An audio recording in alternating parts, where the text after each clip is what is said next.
अरे मैं क्या पछताऊंगा। पिछले जन्म में तो राजा रहते हुए भी तुम मेरा बाल भी बांका नहीं कर पाए। में कि वही व्यक्ति किसी राजकुमारी की हत्या कर रहा था, लेकिन उसे हम लोगों ने ही पिछले जन्म मारा था। याद करो नीलम। इन जैसे गरीब की मौत अगर हमारे हाथों होती है तो इन्हें तो खुशी खुशी मौत को अपना ले। दोनों को एक ही सपना, वो भी बार बार। ये मुझे कुछ समझ में नहीं आ रहा। अरे बाहर निकल डरपोक, कहाँ अंदर छिप कर बैठा है? कल के देख, तेरा मौत खड़ा है। तुम्हारी माँ की मौत का बदला हम जरूर लेंगे और उसको इस गुस्ताखी के बदले मौत मिलेगी, मौत। भाग्यपुर एक ऐसा गांव जहां मिट्टी में भी पिछले जन्म की यादें दबी हुई थीं और हर सांस किसी अधूरे कर्म की कहानी कहती थी। जहां रातें सवाल पूछती थीं और सवेरा जवाब छुपा लेता था। इस गांव में जन्म लेना इत्तेफाक नहीं, पिछले जन्म का फैसला था। ये तो थी गांव की बात। यहाँ के लोगों में कुछ अलग ही बात थी। वे कभी किसी से झगड़ा नहीं करते थे। वे सभी आपस में मिलजुल कर प्रेम और भाईचारे के साथ रहते थे।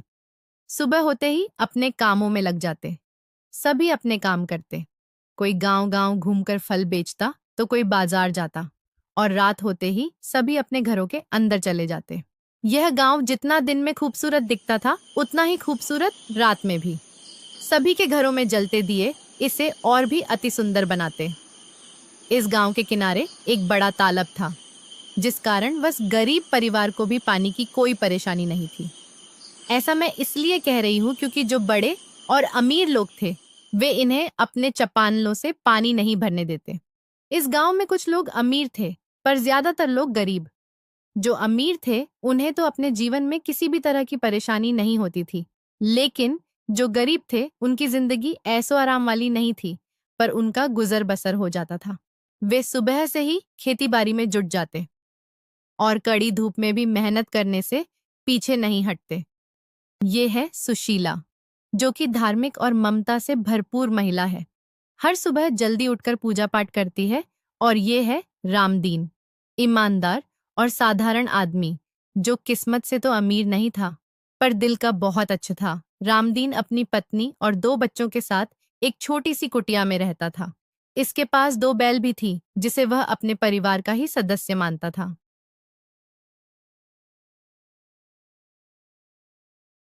ये है श्यामलाल का घर। ये अपनी पत्नी नीलम और बेटी रिया के साथ एक आलीशान बंगले में रहता था। ये सभी गरीब लोगों से बहुत नफरत करते और किसी भी गरीब व्यक्ति को बुरा भला कहने में कोई कसर नहीं छोड़ते। जब भी मैं इन गरीब और नीच लोगों देखती हूँ, मेरा तो दिन ही खराब हो जाता है। कहाँ से आते हैं ऐसे जाहिल गवार लोग? ना पैसा, ना गाड़ी, ना बंगला। इन्हें तो कहीं डूब के मर जाना चाहिए। तुम सही कहती हो बेटा, ये गरीब लोग ऐसे ही हैं। पता नहीं ये अपनी जिंदगी कैसे गुजार लेते हैं। जिंदगी हो तो हमारी जैसी, वरना न हो। क्या नहीं है हमारे पास? ये गरीब केवल हमारे जैसे बनने का ख्वाब देख सकते हैं। ये है भाग्यपुर का इकलौता होटल, जिसमें एकदम स्वादिष्ट भोजन मिलता था, लेकिन इसमें केवल अमीर लोगों को ही आने दिया जाता। ये होटल हर किसी के बस की बात नहीं। यहाँ रुतबा चलता है, सिफारिश नहीं। इस होटल में गरीबों की कोई जगह नहीं। हमारा स्वाद समझना सबके बस की नहीं। पैसे तो होते नहीं है और मुंह उठा के चले आएंगे फोकट का खाने। इस होटल के भोजन को खरीदने की क्षमता केवल अमीरों के पास है। यहाँ गरीबों के लिए कोई जगह नहीं। उस ढाबे वाले में कुछ ज्यादा ही अकड़ थी। वह हमेशा गरीब लोगों का मजाक उड़ाया करता और वह बहुत घमंडी था। और अगर कोई गरीब वहां आ जाता तो उसे वहां से लात मार के भगा देता। चंद्रा अपने कमरे में आराम से सो रही होती है। चारों तरफ सन्नाटा था और हल्की चांदनी खिड़की से अंदर आ रही थी। वह बहुत गहरी नींद में थी। तभी उसे एक सपना आता है। वह देखती है कि एक व्यक्ति धीमी गति से अंदर आता है और किसी राजकुमारी को पीछे से मार देता है। और वैसे ही चंद्रा की आंख खुल जाती है। अगली सुबह रामदीन सुबह होते ही अपने काम धंधे शुरू कर देता है। वह अपने 2 बैलों और हल के साथ पूरी लगन से अपने खेतों में काम करता। जिससे कि उसका परिवार भूखा न रहे। इधर सुशीला जल्दी उठकर खाना तैयार करती है, लेकिन सूरज अभी भी बिस्तर में ही लेटा हुआ रहता है। रामदिन का परिवार कभी किसी बुरा नहीं सोचते। उनके पास जितना था उतने में ही वे अपना जीवन व्यतीत करते, परंतु इस बार उन्हें कुछ और पैसे की जरूरत थी।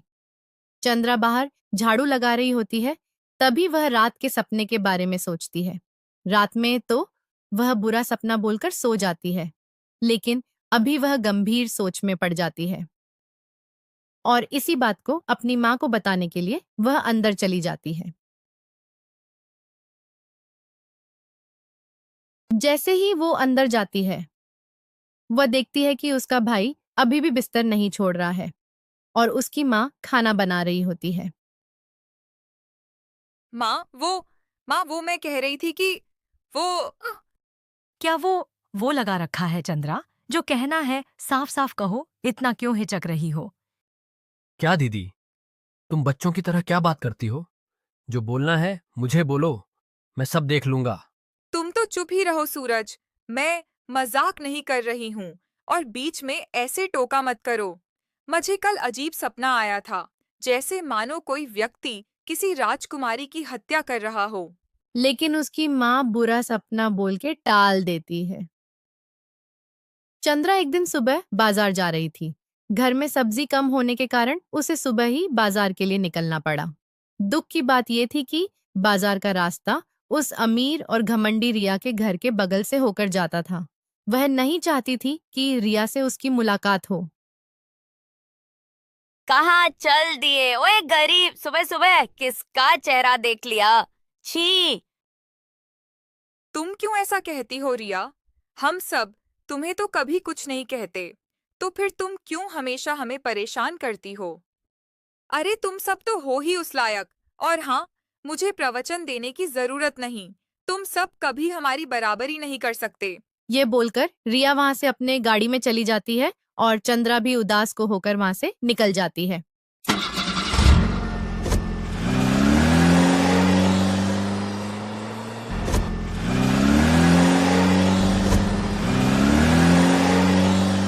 भैया 1 किलो आलू, आधा किलो टमाटर और 1 किलो बैंगन कर देना।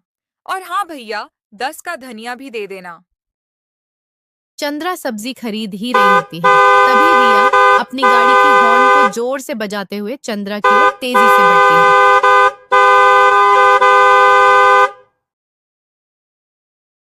अरे ओ सब्जी वाले, तुम यहाँ से अपनी दुकान हटाओ, वरना किसी दिन। मुझे माफ कर दीजिए मेम साहिबा, मैं तो एक छोटा मोटा सब्जी बेचने वाला हूँ। अगर मैं यहाँ अपनी दुकान नहीं लगाऊं तो फिर कहाँ लगाऊं? जहां भी लगाओ मुझे परवाह नहीं, लेकिन मेरी गाड़ी के लिए जगह होना चाहिए। इसी तरह रिया उस सब्जी वाले को सुना रही होती है और यह देख के चंद्रा आग बाबूला होने लगती है। रिया, अगर तुम किसी की मदद नहीं कर सकती तो बुराई भी मत करो। हम सब अपनी मेहनत और लगन से अपना पेट भरते हैं। तुम्हारे जैसे सभी कोई अमीर नहीं है। और हाँ, आइंदा से ऐसा मत कहना। सुशीला, खेतों में काम भी अधूरे हैं और पैसे की अभी सख्त जरूरत है। कैसे क्या करूं समझ में ही नहीं आ रहा। ए जी, मेरे पास कुछ गहने पड़े हैं, क्या मैं उसे? नहीं सुशीला, उसे नहीं। वो गहने तुम्हें तुम्हारी माँ ने दिए हैं, उसे नहीं। मैं कुछ और उपाय ढूंढ लूंगा। तभी वहां सूरज स्कूल से वापस लौट आता है। आ गए बेटा, जाओ जाकर हाथ मुंह धो लो, मैं खाना लगा देती हूँ। ठीक है माँ, लेकिन तुम दोनों इतने उदास क्यों दिखाई दे रहे हो? कुछ बात है क्या? मुझे भी बताओ। नहीं बेटा, ऐसा कुछ नहीं है। हम तो बस तुम्हारी स्कूल फीस के बारे में बात कर रहे थे। इस बार तुम्हारी स्कूल फीस भी ज्यादा लगनी है। अगले दिन रामदिन सेठ युमदास के घर के लिए निकल पड़ता है ताकि उसे थोड़े पैसे उधार में मिल सके। वह मन ही मन सोचता कि अगर आज थोड़े बहुत पैसे मिल जाएंगे तो सूरज की स्कूल फीस और थोड़े दिन का खर्चा निकल जाएगा। फिर मैं थोड़े थोड़े करके पूरा कर्ज चुका दूंगा। लेकिन दरवाजा तो बंद है। एक काम करता हूं, आवाज लगा के देखता हूं। सेठ जी, मालकिन, कोई है? इस समय कौन आ गया? पता नहीं इनको कोई काम धंधा है कि नहीं। कौन है भाई, और क्या काम है? मैं हूं सेठ जी, रामदीन। वो मुझको थोड़े पैसे उधार चाहिए थे। मैं वादा करता हूं कि सारे पैसे मैं सूद के साथ वापस लौटा दूंगा। अरे बहुत दिनों बाद कोई ग्राहक फंसा है, इससे तो पूरी महीने की तनख्वाह वसूल लूंगा। हाँ रामदीन, अंदर आ जाओ। बोलो रामदीन, कितना पैसा चाहिए? सेठ जी, ज्यादा तो नहीं, पर अगर 10,000 मिल जाते तो बड़ी कृपा होती। देखो रामदीन, तुम्हें तो पता है महंगाई कितनी बढ़ गई है। तो 10,000 का तुम्हारा ब्याज होता है 7,500। सेठ जी, वो ब्याज कुछ ज्यादा नहीं है? थोड़ा कम हो जाता तो आपकी बड़ी कृपा होती। इतना ब्याज मैं। तभी सेठ जोर से बोलता है, अगर तुम्हें चाहिए तो लो, वरना चलते बनो। यहां मैंने समाज सेवा नहीं खोल रखा है। ठीक है सेठ जी, जैसा आप कहें। मैं सारा पैसा आपको सूद के साथ वापस लौटा दूंगा। रामदीन को पैसे लेने का मन नहीं था, पर घर की स्थिति देखकर वह पैसे ले लेता है। अरे रामदीन, अब आ ही गए हो तो कुछ खा लो। मैंने अभी अभी स्वादिष्ट भोजन बनाया है, और वैसे भी तुम भूखे लग रहे हो। अरे ये क्या खाएगा यहां? और मैंने पैसे दे तो दिए, खा लेगा कहीं बाहर जाके। और वैसे अभी प्लेट भी गंदे हो रखे हैं। क्यों सुमन? सेठ युमदास गुस्से से सुमन की ओर देखते हुए बोलता है, रहने दीजिए मालकिन, आप लोगों ने पैसे दे दिए, वही काफी है मेरे लिए। शुक्रिया। सेठ का व्यवहार रामदीन को थोड़ा ठीक नहीं लगा, लेकिन वह कर भी क्या सकता था। उनका शुक्रिया अदा करके वहां से चला जाता है। सेठ युमदास का घर रामदीन के घर से 1 मील दूर था, इसलिए उसे सुबह से दोपहर हो जाता है। और जब वह आ रहा था, तब श्यामलाल अपनी चमचमाती गाड़ी की हॉर्न बजाते हुए आ रहा था। क्या हाल है रामदीन? खाने वाने के लिए पैसे है कि भीख मांगने की नौबत आ गई? अगर तुम कहो तो मेरे घर में एक नौकर की जरूरत है। अरे इतना पैसा जेब में लिए कहाँ घूम रहे हो? कहीं चोरी वोरी करने गए थे क्या? नहीं तो तुम्हारे पास इतना पैसा। नहीं श्यामलाल, तुम्हारी नौकरी की कोई जरूरत नहीं। हम खेती करके ही अपना पेट भर लेंगे। मैं भूखा मर जाऊंगा, पर चोरी नहीं करूंगा। और रही ये पैसे की बात, ये मैंने किसी का हक छीनकर नहीं लाया तुम्हारी तरह। और हां, दूसरे को कुछ कहने से पहले अपने किरेबान में झांक कर देख लिया करो, नहीं तो किसी दिन बहुत पछताओगे। रामदीन उसे उसी के अंदाज में सुनाकर वहां से चल पड़ता है। लेकिन अभी भी श्यामलाल वही क्रूर भरे मन से सोचता है कि अरे मैं क्या पछताऊंगा? पिछले जन्म में तो राजा रहते हुए भी तुम मेरा बाल भी बांका नहीं कर पाए। इस जन्म में तो तुम फिर भी गरीब और लाचार हो। रामदीन घर पहुंच जाता है। सुशीला सुबह से उसकी राह देख रही होती है। फिर रामदीन सारे पैसे सुशीला को दे देता है। ये पैसे अपने पास रखो सुशीला, और कल सूरज की स्कूल फीस जमा कराना। और चंद्रा को भी थोड़े बहुत दे देना। लेकिन मैंने ये पैसे ले तो लिए हैं, मगर क्या जी, कोई परेशानी है क्या? जो पैसे मैंने तुम्हें दिए हैं उसका ब्याज बहुत ज्यादा चुकाना है। इस बार लगता है हमें कुछ ज्यादा ही मेहनत करनी होगी। अगर तुम्हें कुछ चाहिए होगा तो तुम भी ले लेना इन पैसों से। अब जो होगा देखा जाइएगा। नहीं जी, मुझे कुछ नहीं चाहिए। मैं तो बस इतना चाहती हूँ कि हमारा परिवार खुश रहे। और आप कर्ज की चिंता मत कीजिए, कान्हा हमें कभी दुखी नहीं रहने देंगे। सुशीला उसे हिम्मत ना हारने और धैर्य रखने के लिए समझाती है। वही रात जब चंद्रा गहरी नींद में थी, तब वही बुरा सपना चंद्रा को फिर से आता है, जिसमें कि वही व्यक्ति किसी राजकुमारी की हत्या कर रहा था। लेकिन उन दोनों का चेहरा चंद्रा याद नहीं कर पा रही थी। और वैसे ही चंद्रा की आंख खुल जाती है। वो उठती है और लालटेन जलाकर एक गिलास पानी पीती है। ए माँ, पिताजी जल्दी आओ। ए माँ, आओ ना जल्दी। चंद्रा घबराते हुए अपने माता पिता को जोर जोर से चीख चीख कर पुकारती है। चंद्रा के माता पिता बिना कोई देरी किए दूसरे कमरे से आ जाते हैं। क्या बात है चंद्रा, क्यों ऐसे चीख रही हो? बेटी, कोई बुरा सपना देखा क्या? हाँ पिताजी, एक बुरा सपना जिसमें कि एक व्यक्ति किसी राजकुमारी की हत्या कर रहा हो। और ये सपना मुझे केवल आज ही नहीं बल्कि पहले भी आ चुका है। और इसके बारे में मैंने माँ को बताया था। माँ, मुझे ये सपना बार बार क्यों?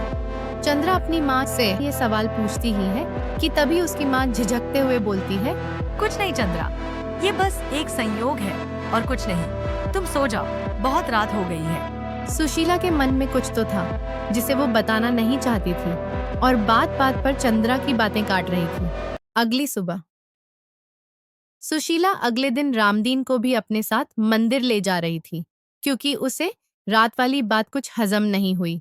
इसी चीज को बताने के लिए वह मंदिर जाती है और बोलती है, ए जी, ये सब कुछ जो चल रहा है मुझे कुछ ठीक नहीं लग रहा। कौन सी बात सुशीला? और क्या ठीक नहीं लग रहा? कल रात जो चंद्रा को सपना आया था, वो सपना मुझे भी आया था, और वो भी एक दिन नहीं, बल्कि यह सपना बार बार मुझे आ रहा है। ए जी, मुझे तो ये इत्तेफाक नहीं लग रहा। कुछ तो है जो हमें संकेत कर रही है। क्या आपको ऐसा कुछ नहीं लगा? नहीं सुशीला, मुझे तो ऐसा कुछ नहीं लगा। उधर रामदीन और सुशीला हैरानी पूर्वक इस विषय पर बात कर रहे थे और इधर श्यामलाल को पता चल चुका था पिछले जन्म का किस्सा, जिसे कि वह अपने परिवार को याद दिलाने में लगा हुआ था। नीलम, याद करो, ये जो रामदीन का परिवार है उसे हम लोगों ने ही पिछले जन्म मारा था। याद करो नीलम, अपने दिमाग में जोर डालो। क्या हमने उन्हें मारा था? ए जी, मुझे तो अभी तक याद नहीं आ रहा है। और मारा भी है ना, तो इसमें कोई गम नहीं। इन जैसे गरीब की मौत अगर हमारे हाथों होती है तो इन्हें तो खुशी खुशी मौत को अपना लेना चाहिए। नहीं नीलम, ये लोग गरीब नहीं थे। ये तो इस भाग्यपुर के राजा हुआ करते थे। इनके पास पैसों की कोई कमी नहीं थी और जमीन जायदाद तो पूछो ही मत। हम इनके यहाँ नौकर थे, लेकिन मुझे तो अमीर बनना था। मुझे इनकी सारी जमीन जायदाद और पैसे चाहिए थे, तो बस मार दिया इन्हें। अरे तुमने ही तो उस कमबख्त सुशीला को मारा था, और बेटी रिया, तुमने भी तो उस चूजे सूरज को खत्म किया था। याद करो। आपको ये सब पता नहीं, इसलिए मैं आपको यहाँ साथ लेकर आई हूँ, ताकि हम भगवान से प्रार्थना कर सके, ताकि हमारे परिवार के साथ कुछ गलत ना हो। हाँ, ये सब तो ठीक है, लेकिन दोनों को एक ही सपना, वो भी बार बार, ये मुझे कुछ समझ में नहीं आ रहा। रामदीन गहरी सोच में डूब गया क्योंकि ये सब जो चीजें हो रही थी, इनका संगम कुछ और ही संकेत कर रहा था। तभी वह बोला, देखो सुशीला, ये सब जो कुछ हो रहा है सूरज को पता नहीं चलना चाहिए, क्योंकि अभी उसकी परीक्षा चल रही है। अगर उसे इन बातों का पता चला तो वह अपनी परीक्षा में ध्यान नहीं दे पाएगा। अरे हाँ पापा, तभी मैं सोचूं, उस नकचड़ी चंद्रा को देखते ही मेरा खून क्यों खौलने लगता। उस जन्म में तो मैं उसे मार नहीं पाई, लेकिन इस जन्म में तो पक्का मारूंगी। तुम चिंता मत करो बेटी, इन लोगों की मौत दोबारा होगी, वो भी हमारे हाथों। श्यामलाल के परिवार को सभी चीजें याद आ गईं और वे बड़ी क्रूरता के साथ उन्हें मारने की षड्यंत्र रच रहे थे। लेकिन रामदीन को अभी तक कुछ याद नहीं आ रहा था। इनकी आसपास की चीजें तो इन्हें संकेत कर रही थी, लेकिन दुर्भाग्यवश इन्हें कुछ समझ में ही नहीं आ रहा था। नीलम, एक काम करते हैं, आज इनका खेल ही खत्म कर देते हैं। न रहेगा बांस और न बजेगी बांसुरी। अगर आज हमने इन्हें नहीं मारा तो कल ये हमारे लिए खतरा बन जाएंगे। चलो। श्यामलाल निकल जाता अपनी दोनों गाड़ी लेकर। ये आज ठान चुका था कि आज रामदीन और उसके परिवार को मौत की नींद सुलाकर रहेगा। लेकिन रामदीन के घर में उस समय कोई नहीं था। चंद्रा और सूरज स्कूल गए थे और वे दोनों मंदिर। अरे बाहर निकल डरपोक, कहाँ अंदर छिप कर बैठा है? बाहर निकल के देख, तेरा मौत खड़ा है। ए जी, लगता है अभी घर में कोई नहीं है। हमें अभी यहाँ से चलना चाहिए, वरना अगर हमें किसी ने देख लिया तो गड़बड़ हो जाएगी। तुम सही कहती हो नीलम, अगर अभी हम इन्हें मारेंगे तो सबको पता चल जाएगा। रामदीन, अभी तो मैं यहाँ से जा रहा हूं, लेकिन वापस जरूर आऊंगा। तुम मेरा उस जन्म में कुछ उखाड़ नहीं पाए थे और इस जन्म में भी कुछ उखाड़ नहीं पाओगे। हे भगवान, हमारे साथ कुछ गलत हो रहा है या फिर होने वाला है। हे विश्वविधाता, जो कुछ भी हमारे साथ गलत होने वाला होगा उससे हमारी रक्षा करना। हे प्रभु, हमने किसी का कुछ बुरा नहीं किया और न ही कभी करने का सोच सकते हैं। मुझे कुछ नहीं चाहिए, बस मेरा परिवार सुख और चैन से रहना चाहिए। हमारी रक्षा करना प्रभु, रक्षा करना। उसके बाद अचानक से जलवायु बदलने लगती है, हवाएं चलने लगती हैं और घंटियां बजने लगती हैं। रामदीन और सुशीला घबरा जाते हैं और इधर उधर देखने लगते हैं। श्यामलाल और उसका परिवार तेजी से गाड़ी चलाते हुए आ रहे थे। वे घमंड में चूर हो चुके थे। फिर अचानक से मौसम खराब हो जाता है और चारों तरफ अंधेरा छाने लगा, जिसके कारण उनका संतुलन बिगड़ गया। इन लोगों का बहुत ही दर्दनाक तरीके से एक्सीडेंट हो जाता है, जिसमें कि श्यामलाल और उसकी बेटी तो बच जाते हैं, लेकिन नीलम की गाड़ी में ही मौत हो जाती है। और साथ ही उन दोनों को भी बहुत चोटें आती है। वे चीख रहे थे, चिल्ला रहे थे, लेकिन वहाँ कोई न होने के कारण उनकी मदद के लिए कोई नहीं आता। जी, मुझे लगता है कि अब हमें घर चलना चाहिए क्योंकि मौसम भी खराब हो रही है और चंद्रा और सूरज स्कूल से आ गए होंगे। लेकिन अचानक ये मौसम। हाँ सुशीला, ये तो कुछ अजीब हो रहा है, लेकिन फिलहाल हमें यहाँ से चलना चाहिए। ये क्या हो गया पिताजी? माँ हमें छोड़कर कहाँ चली गई? हे माँ, उठ जाओ ना। ये सब उन गरीबों की वजह से हुआ है। उन्हें तो मैं। तुम चिंता मत करो बेटी, तुम्हारी माँ की मौत का बदला हम जरूर लेंगे और उसको इस गुस्ताखी के बदले मौत मिलेगी, मौत। रामदीन, तुम्हें तो मैं जिंदा नहीं छोड़ दूंगा। तुम चाहे कहीं भी छिप जाओ, आकाश पाताल से भी तुम्हें ढूंढ निकालूंगा। तुम्हें मुझसे कोई नहीं बचा सकता। आज से तुम्हारी उल्टी गिनती शुरू।